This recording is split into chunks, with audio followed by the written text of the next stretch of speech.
Y'all are on the East Van Dan Shit Show. So how's it going? How's the weekend?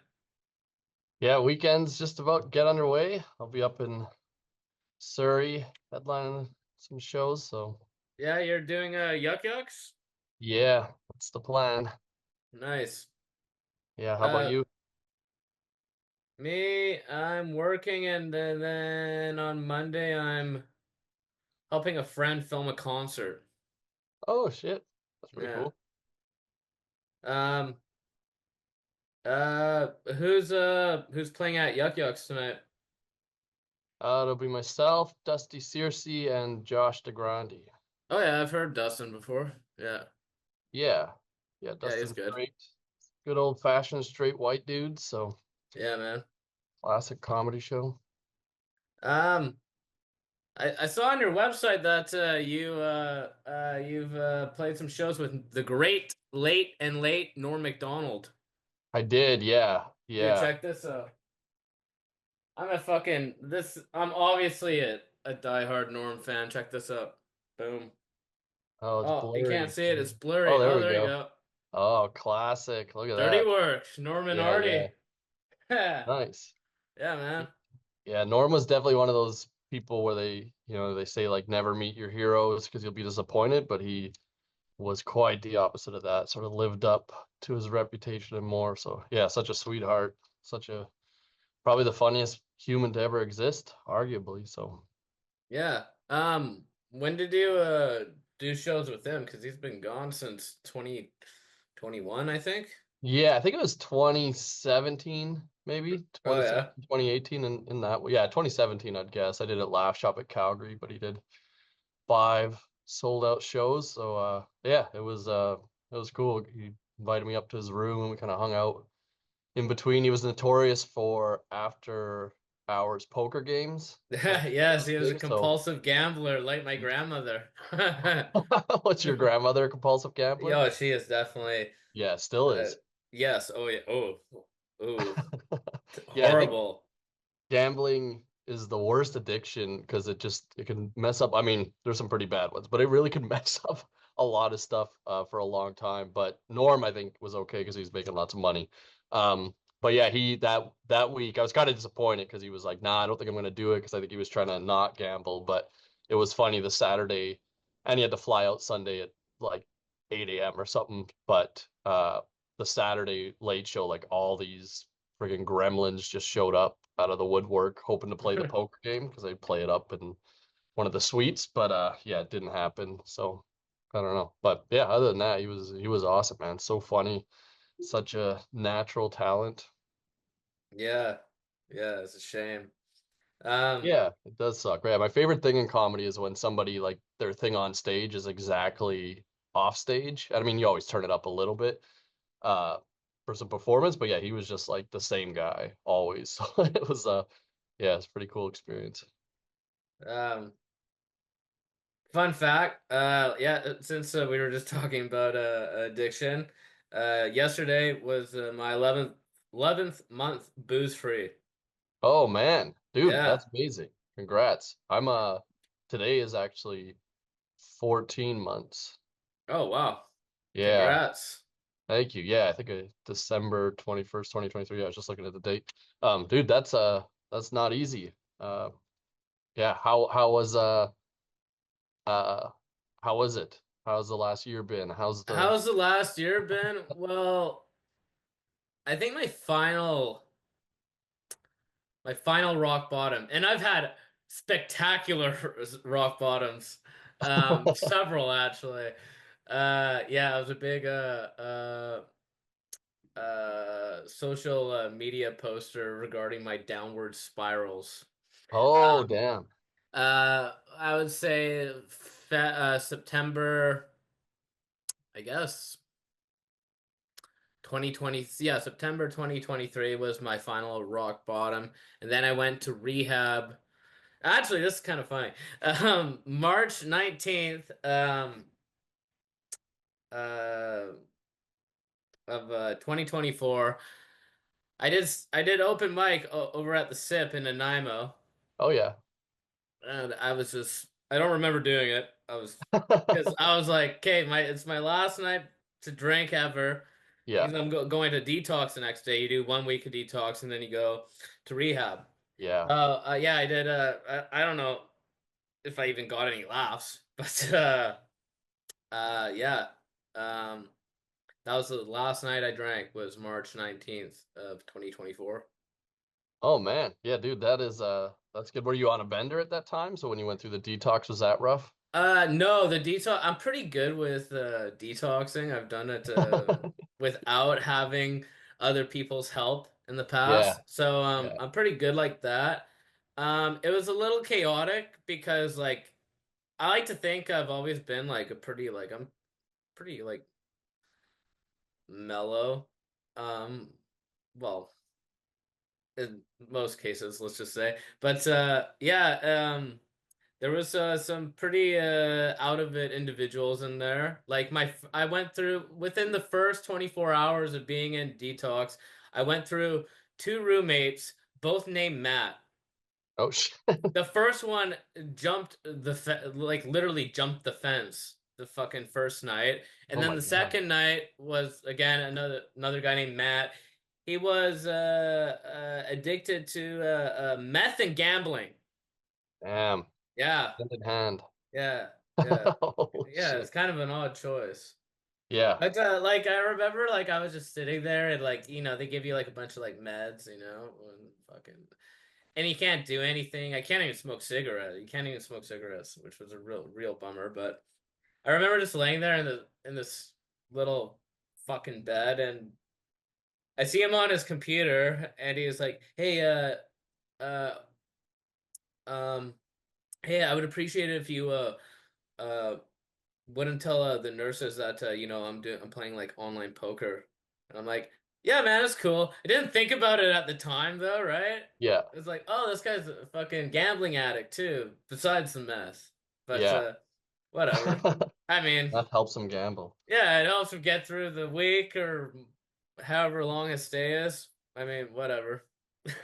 Yeah. Yeah. Meth's a rough one too. I got really into the meth subreddit over COVID, just kind of reading, which I think people post on meth, and that's a pretty severe downward spiral. But I think Nanaimo in general, I've definitely crossed paths with the underbelly, and it's a pretty good city if you just want to turn up and get nuts.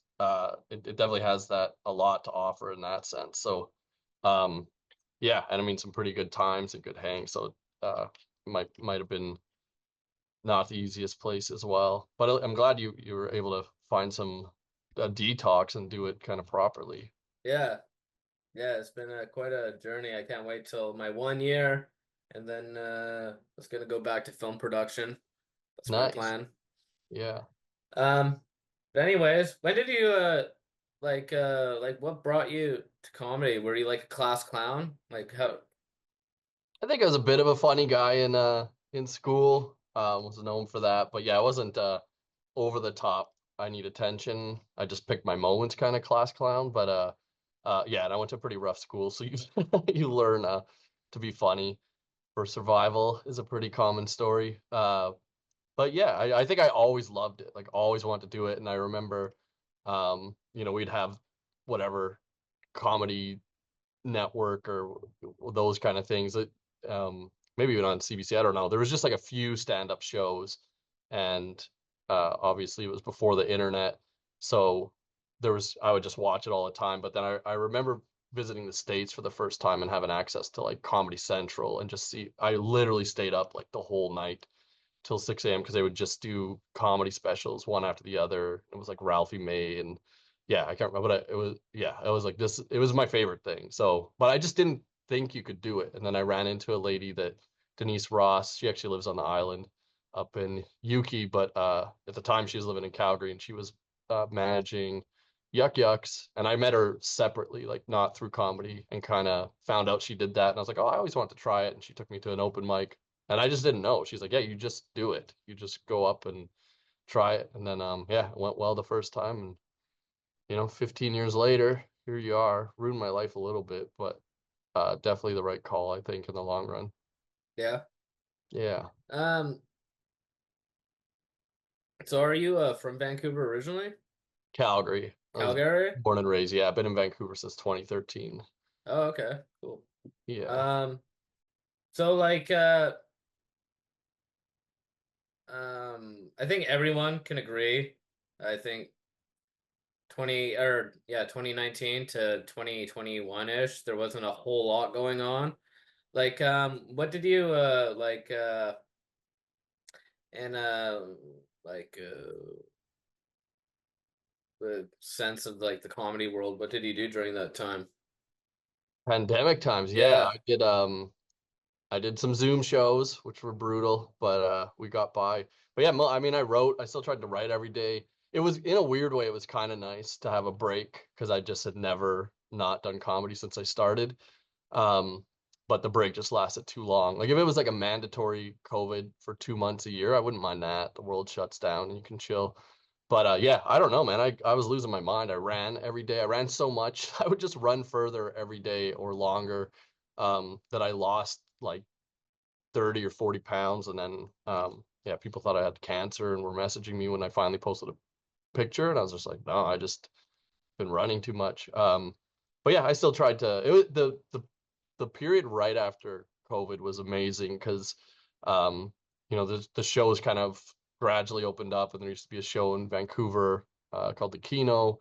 Steve Allen ran it, and that was one of the first ones we did. But the lineups were insane because it'd be like Ivan Decker, Dino Arley, Charlie Demir, like all these I know all great those guys. Yeah, Erica they're great. Sigerson, yeah, like kind of coming out trying to get back in shape. And there's always when you're all on just a lineup and you've had 2 years off, so you're all rusty. You hopefully have new jokes and you're not doing like your pre-COVID stuff. But even then, just to get some laughs, who cares? Like do whatever you got to do to get back. But it was a really um yeah, it was a really awesome time. And I remember specifically watching like Ivan Decker do one of his first shows back, and he just destroyed, and he was so it was like new material, but it was already polished, and you're just like, fuck, that's why this guy is, kind of famous like he is, or has the success he does. But yeah, it was really fun getting back into it, and I think you learn not to take comedy for granted. Like and I think Daryl Lennox, who was one of my mentors and good friends. He passed away a couple of years ago, but he'd said when we kind of came out of COVID, he's like, "Oh, the audiences are better than the comics for the first time because they were just like pumped to be out, ready to go, but the comics weren't great. But it didn't take long. You get back on it, hit mics every night, and before long. But it just sucked. There was a lot of false starts, and I thankfully had a day job, another job, so that kept me afloat, and gave me something to do. But I know a lot of comics just exclusively relied on comedy, and that sucked. To have your livelihood taken away. But I don't know. It was a time. Got by, survived. Yeah, I think it gave people time to grow, Yeah. discover new things. Unfortunately, I went through a pretty gnarly downward spiral, I guess you would say. Oh, But damn. everything worked out, I Yeah. think. What did you I mean, spiral on? Booze and oh, drugs? it was. I come from a long line of addiction, Okay. so yeah, booze. That was just a calling from like fucking since I was like a fucking teenager. Yeah. So, but no, I had like a big social. Like I lived in Vancouver. Like when we had that. Like I didn't even know this fucking COVID thing was going around the world, and then I was like doing like pre-production work on this little indie film, and we had an actress coming out from Nebraska, I think it was. I was talking to my buddy, and he was like, "Yeah, I would like advise against that. Like, when's the last time you watched the news?" I'm like, "I don't fucking pay attention to the news." And Yeah. then all of a sudden, I was like, "Oh shit! Like the world is like literally shutting down." So I left Vancouver, went back to my hometown in Nanaimo, where I am right now, Yeah. and boom, locked. I couldn't get back to Vancouver. Still paying rent on an apartment. Oh man. Um, and yeah, I had a big social circle of hometown friends here, and we We got lit. Yeah. Oh yeah, big time. Cocaine and vodka. Yeah, that's a good mix. That's a good time. But I Yeah. think, like I said, if COVID was 1 month, that might have been perfect. But yeah, it just went on forever. So I think a lot of people spiraled. I think we still haven't fully grasped like how hard that time was for people because we're also, yeah, we're social creatures, we're creatures of habit, we're creatures that thrive if we have stuff to do, and that just all was limited or went away. So yeah, I think um yeah, it was rough on a lot of people, and I feel bad too for younger kids that missed like whatever their high school, their last 2 years of high school. There all sorts of things you can't really replace. So yeah, I mean, I'm glad you made it out of that spiral, but I don't blame you for getting stuck in it. Um, you released a special last year. I did, yeah. Yeah. Where did you record that? That one was filmed in Penticton at the Dream Cafe, which I think a few comics have done it since then. But it was a music venue that had been running since I think 2000, and it was an older couple that owned it, and then they sold off because they were retired, and the younger dude took over, and they'd only exclusively do music, and it was such like a cool vibe, kind of, 100 seats and sort of like a I don't know. Yeah, like an old, I don't know, like a dinner club kind of Kind big of stage retro shows. like. Yeah, yeah, it just had Yeah. that old feel, and yeah, the younger guy Kevin had taken over, and so I did one of the first stand-up shows there, and I was looking for a place to film it because I did it with 800 Pound Gorilla Media down in Nashville, and they'd said, basically you can do it anywhere. Um, Just find a and but yeah, spot. hmm? Just find a spot and do it. Yeah, yeah, Yeah. they're like find a spot, and then there's a few different like I've tried to film or I did film in Vancouver before. Vancouver's a very hard city to get people out. So and then when you're filming, you kind of don't want the pressure of also having to fill a venue. So that's why I was like, oh, it'd be nice to do it in a smaller market where it's easier to get people out. And yeah, I just walked into that place. The owner guy was so nice, Kevin. The staff were all awesome. The show was like, I was yeah, it was awesome. Ryan LaChance and I did it, and yeah, it was just like a banger start to finish show, great vibe. And I was like, man, can I film here? And the guy was like, hey, we've never done it, let's try it. So I think I came back 3 months later with the film crew, um, and yeah, it turned out really well. I was pretty happy for, it kind of has a unique backdrop where there was like a rug, and they're like, do you want to change it because you can do whatever? But I was like, oh, it looks so weird, let's just stick with it and do this thing. But yeah, I was pretty happy how it turned out. Nice. Yeah, I got a couple questions about your special. How many camera guys do you have when you film one? Yeah, this one, there's a guy, Jordan Flanagan, that runs Harbor Podcast Studios in Vancouver.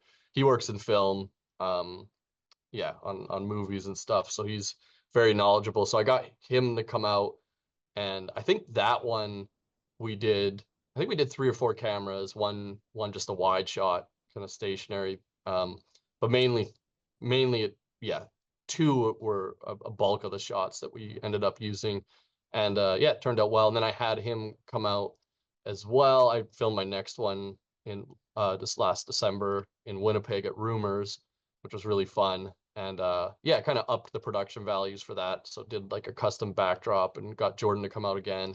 And a local comic, Jordan Wellwood, super funny guy in Winnipeg. He actually does camera work as well. So he manned one of the cameras. And then another comedian and producer, Donovan Deschner, who's worked on a few of my specials as well. He does produces for debaters on the road when they tour. So he's really knowledgeable about sound and everything. So that was sort of the little dream team I compiled for Winnipeg. And I think that one we did again 3 cameras with a fourth one for kind of just a stationary wide shot. Um, but yeah, I've got the footage. That's always the hardest part is editing. So I've been sitting on it for the last month, kind of glancing at it here and there. The first one was so hard I had to go to counseling because I was just like, I can't, because like you watch it and then you mess up like a word or flub something, and you're like, that's fucked. And then I'd have to walk away and pace around and swear at the wall. But yeah, then you realize like after you go through that process that nobody notices any of the things you're noticing. Like nobody watches it quite at that level you're going to watch your own myself or be as critical. So once I started getting kind of positive responses, and I still occasionally get the odd message from clips that are circulating and people find out about it. So that's nice. And I was like, okay, so this one hopefully will be a little easier to edit. Yeah, but yeah, that Jordan really knows what he's doing. It helps to have that. And man, even just and you sounds like you work in film too. So, but how much more readily accessible and available and cheaper the technology's gotten. Because before, even when I filmed in 2018, it was like you had to there was like 5 people in the city that had the cameras to do it and stuff. And I mean, there's still like that. I don't know what it's up to now, 8K or maybe there's like 16K now. I don't know. There's still, you can still go crazy with it. And when famous comics shoot a special, they're probably putting in 50 or 100 grand or more if they're doing Netflix. So I'm not at that level yet, but you could do a lot for 10 grand Yeah, for these sure. days. Yeah. Yeah. Is that what your background's in? Are you a film guy? Yeah, I went to film school in Vancouver, and then 2021-ish, I founded my production company, EVD Entertainment, Oh yeah. and I have uh 2.5 feature films sitting on a hard drive that I plan on revisiting once I hit my 1 year. Yeah, right on, man. Yeah, that's something to look forward to. Is it are they fully done or are you editing them or? Two are fully done. Well, I gotta edit, but but it's yeah, it's all shot and just organized. I just gotta have at her. Yeah. Awesome, man. Um, so like when you do a special, like how long do you like prep for it? Do you have like a routine for that? Yeah, it's yeah, I don't know. It's kind of organic how it comes about. The special that I released last year, because people are like, "Oh man, you released a special at the end of May and then you filmed another one in December," but it's not like I wrote the material um in that 6 month window. But basically I filmed the special a year before I released it. And then it took whatever 6 months to edit it because I was slow and couldn't deal with it. Um and then you give it to 800 pound, but their release schedule, I gave it to them in January, and they're like, we have a slot like end of May because they're doing a couple specials a week. But that's still only 100-ish comics that they can do. So yeah, so then I had to kind of it was fine. So I had that whole year and a half essentially to work out the new material. And even the one I filmed, I tried to film pre-COVID, and for various reasons it didn't quite work out. So some of that material was on this one, on that last one I just released that I filmed in Penticton, Consequences, and then my new one's basically all material I wrote since the last one, um, over the last like 2 years. So yeah, it's you just keep working. I'm a storyteller, so uh, it's a different style. It's hard to yeah, kind of long meandering premises with not a lot of payoff, but it's hard to work out uh in the open mic scene because if a story's 10 minutes and you just pop in to do a spot, you don't want to yeah. And I always like tell people when I'm doing new material too, I'm like, oh, it's going to kind of suck because like I gotta first, my process is like I tell the story that happened. That's just how my brain works. It like frames things into stories. um and then I tell that, and it's usually 10 minutes, and I try to hit all the beats of what happened and make it a little funny, and then the process after that is adding in punchlines and jokes and then kind of tightening it up. So generally you tell a 20-minute story, you tighten it down to 10, and then you add a bit stuff, tags, and it gets maybe up to 12 minutes and it's ready to rock. So but yeah, once I have something dialed in, I'll keep doing it, and I'll just tweak a little. I try every time I'm on stage to like try one thing different, or um but it gets harder too as you become a headliner. Like when you're middle, it's great because nothing matters. There's a headliner, the show will whatever they you just have to do okay. And they'll bring it home.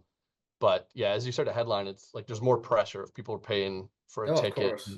Yeah, you don't want to like half-ass. So it's you really got to get out every night. I find if I'm getting out like 5 nights a week, it comes together quickly. But if I'm just doing 2 or 3 club shows on the weekends, I'm kind of like I'll put some new stuff in the middle. But yeah, I kind of feel bad if I'm just like half-assing through a set. So yeah, it takes a while to build material, but it's awesome. My favorite thing is when I'll try to start two bits simultaneously. So I'll have like 10 minutes I'm working on and then another 10 minutes, and I kind of rotate, work on one till I get a bit bored of it, switch, and then it always feels fresh. And then after but yeah, I think if I'm really hitting mics, it takes about 3 months to get like a 10-15 minute chunk dialed in. And then so you do that 4 times over a year, and you could maybe film a special. But yeah, I think if I'm releasing one every kind of year and a half, I'd be happy. Cool. Yeah, man. So you're here in Nanaimo March 11th or is it 12th? I don't remember the exact date, but I can look. I think it's the 12th. It is, yeah. No, it's March 8th, I think. Oh, 8th. Yeah, Saturday. Okay. Yeah, Yeah, I'll be there. sick. You'll be there. Nice. Yeah. Right on. Old Pete Hudson. Have you met Pete? Yeah, I've had my fair share of experiences with Peter. Yeah. Yeah. Well, the club. I think he's a character, but I love the man, but he is wild. Yeah, he's a good guy though. Yeah. Yeah. Yeah. Heart of gold. Little Pete. Yeah. But yeah. So like like when you started comedy, like who were your peers? My peers, yeah, I started late. So I started when I was 30. Um, and I'm 43 now. So I guess yeah, however long that is. Um, and for some reason I feel like I've been doing comedy 15 years. Oh yeah, I started in 2010. I don't know how that math works out, but um, oh shit, yeah, it was like my comedy anniversary was on the 16th of February.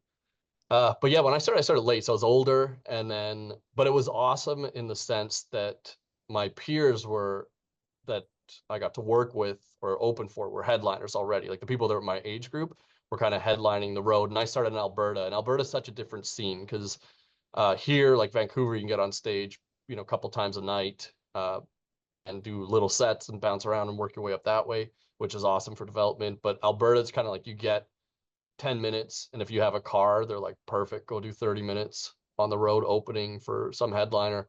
And yeah, it was kind of a mix when I started because it was like the last generation of like the old school like road dogs, like life falling apart, hard drinking in their 50s kind of guys. Some of them, and then some were great, but yeah. So you'd open, and nobody would that knew them would want to open for them. So then if you didn't know any better, they just say, "Hey, do you want to go make $150 and open for this guy in some small town?" And you're like, "Hell yeah!" So you'd go out and just figure it out. You'd stretch material, do crowd work. So I think that was one thing when Vancouver versus or Toronto or something, where there's a scene where and New York comics are like insanely tight, but Alberta, sometimes you'll be like a bit looser because you're just stretching time, like at least when you start, and then you kind of get it dialed in. But yeah, so I got to Chris Gordon, who's one of my best friends, was right when I started getting to go on the road. He was getting to start to headline because he'd been opening for a while, and people were saying like, "Hey, we want you back to headline."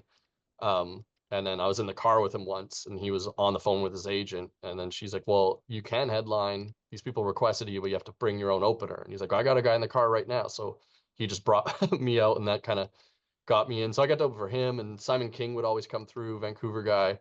And he was like already a legend. And Dave Mirage came through, I think in 2010. Yeah, 2010 when I was brand new, and kind of stayed with me for a couple months, and we just did all the runs you could do because you could work basically every weekend and make a couple $100 and a lot more if you're a headliner. So yeah, those are sort of my peers when I started, and a lot of those, anyone who kind of came through from Toronto or Vancouver to do the runs, I'd always try to like. I went out with Arthur Simeon, Graham Kay. Like there's a lot of great Toronto comics, and I would just make it known that I had a car. Like, hey, I can do a decent 30. I got a car. I'm hopefully a good hang. And then yeah, that was but it was like great to see them go like Dave Mirage now is like wildly successful by any metric. He was just in has Netflix specials and was in Sometimes I Think About Dying or something. That movie Holy was shit. Sorry for cutting you off, but I think we just had a bit of an earthquake. Really? Dude, the fucking whole house just started shaking. Oh yeah, Fucking weird. that happened here too. But I thought my knee hit the desk. No, like it was just shaking. Yeah, that happened here. Huh. I'm like 18 floors up. Damn. Imagine that was the end of us. I know. That was our last moments. At least we That spent was the weird. pod. Huh. That's crazy. Hold on a It sec. was. I don't think I've ever felt the earthquake. I thought I just my knee hit the desk. No, the whole fucking house just started shaking like crazy. Like, what the fuck? Huh, that was weird. Anyways, Yeah, I don't see any fires. no, no, it looks all good outside. Well, anyways, what, where were we? Yeah, I think I was. Yeah, Yeah. we're alive. It'd be a good time Um, to relapse, I guess, if we thought the yeah. world was ending. If the world was ending, right? Yeah. Um, Yeah. yeah, hopefully that was just a small thing and not more to come. But yeah, I was just saying it's cool to watch the guys I start with, like Merhej was kind of out and he was like, oh man, he's like, he'd won, or he's kind of like, I'm headlining. I'm known as one of the better comics in Toronto. I don't know where success is. And then he literally went back to Toronto, won Homegrown, which used to be the big competition at Just for Laughs. They don't do it anymore. And then, yeah, got voted Toronto's best comic and then got on the show, got on MTV, then got on Mr. D, and then got on the show Rami. So it's been cool to watch like his path and to see him have success. And same with a lot of the other comics I work with, like got to watch them grow into full headliners while I was still developing. But then we're friends. We're like the same age. So it's kind of sad when you become a headliner, you don't really get to work with like other headliners as often. Which is still you can bring people to open for you, but it was just fun getting to work with your best friends. And I still do. I'll still open for them any chance I get just to go have a good time, or we can co-headline or something. But yeah, it was. I was grateful for that experience. Yeah. And yeah, and you obviously learned a lot, right? Yeah, yeah, you learn quick and you're kind of inspired by your own friends. And I think a lot of those guys are known for, turning over a lot of material and being very unique and creative in their own way. So yeah, it's you don't really want to mimic their style or anything, but you definitely are influenced by watching them do their thing and yeah, kind of eventually develop your own path and yeah, Yeah, that's for what sure. Um, cool. Well, I think we'll wrap it up. Just want to say thanks for doing the show. I'll throw the link to your website in the YouTube description. And yeah, I'll try and get some peeps out to your show Yeah, on man. March 8th We'll see you there. at the I'm pumped to Queens. yeah, the good old Queens. I've had some good times there. Pete had to take me out once the back door because there was like a table of roofers that wanted to beat me up. Oh, Um, really? because I made fun of them. Yeah. Well, they were like heckling, and then I remember what I was like. They I was like, "What do you guys do for a living?" And they were like, "Better than what you do." And I was like, "Better than stand up?" And they're like, "Well, we make more money." And then I was like, "Dude, you guys have to work outside because you didn't finish high school," which got a big laugh, but boy, they wanted to kill me after that. So it's like, so yeah, Queens is always a good time. Nanaimo's always great. Pete's always good. So yeah, I'm pumped to meet you in person, man. We'll see you out there. We'll make a night of it, sober, and Yeah. yeah, I think you'll be pretty close to your 1 year by then. So yeah, Yeah, hold about on, 12 man. days. We'll celebrate. Yeah, man. Well, anyways, Chris, thanks for doing the show again, and we'll see you on the 8th. Yeah, glad we survived that earthquake, Yeah, buddy. man. Fuck. All right, take Later, care. man. Later. See ya.